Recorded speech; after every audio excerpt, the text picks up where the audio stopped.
March Madness ended last night in early April, and it was the University of Virginia Cavaliers, known as the Hoos, cutting down the nets in Minneapolis, who were crowned NCAA men's basketball champions. As William Brangham will show you now, it's a story of redemption for the team and of joy for the city of Charlottesville, which had become accustomed to shock and sadness. 1 year ago, the University of Virginia suffered perhaps the most shocking loss in NCAA tournament history. They were the first #1 seed to ever lose in the first round to a 16 seed, the University of Maryland, Baltimore County. Fast forward to this year and their heart-stopping, death-defying run through the tournament and on to last night's victory. For the city of Charlottesville, of course, which became synonymous with the 2017 white supremacist riot that ended in the death of a counter-protester, it's of course a moment to savor. To talk about all this, I'm joined via Skype by Siva Vaidyanathan. He's a professor of media studies at the university. Professor, congratulations on last night, and I wonder if you could just give us a sense, what was Charlottesville like last night and today? Yeah, so, last night, the university grounds, which is what we call a campus, filled up with the most joyful noises.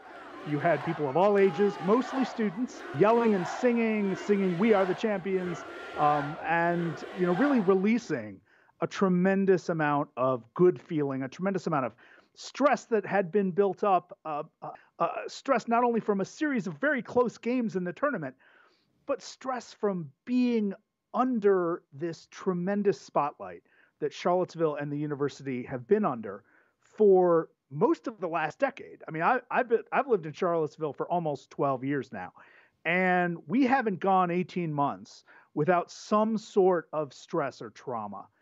And to have this moment where our streets are filled with joy rather than anger and hatred, where the lawn that Thomas Jefferson designed, and by the way, just a few days before his birthday, was filled with singing and chanting and a rush of good feeling and community, it made such a difference. So having this moment of joy was so energetic and so refreshing, and I can't thank the team enough for giving us that opportunity. That's really, it's a terrific image that you're painting there. Just speaking of the basketball itself, the tournament itself, it was not at all clear that you guys were going to make it, and certainly even last night, it was not at all clear that you guys were going to win that game. Yeah, so, I mean, the last year, right, the last NCAA tournament we played in, the University of Virginia was a #1 seed and suffered the greatest upset in the history of college basketball. This season, the team started on a mission, and the fans were completely behind them on that.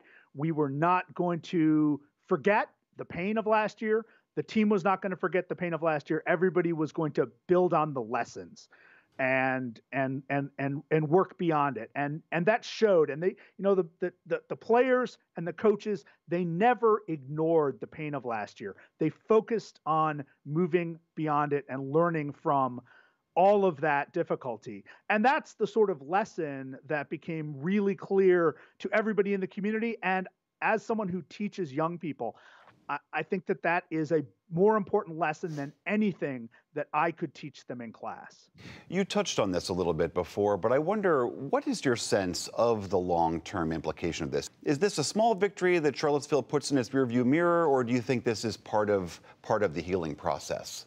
I think this victory will be among the great moments in Charlottesville history as we look back, but it will not wipe out the tremendous pain, the tremendous violence that has built Charlottesville, that has built Virginia, that has built the United States of America, right?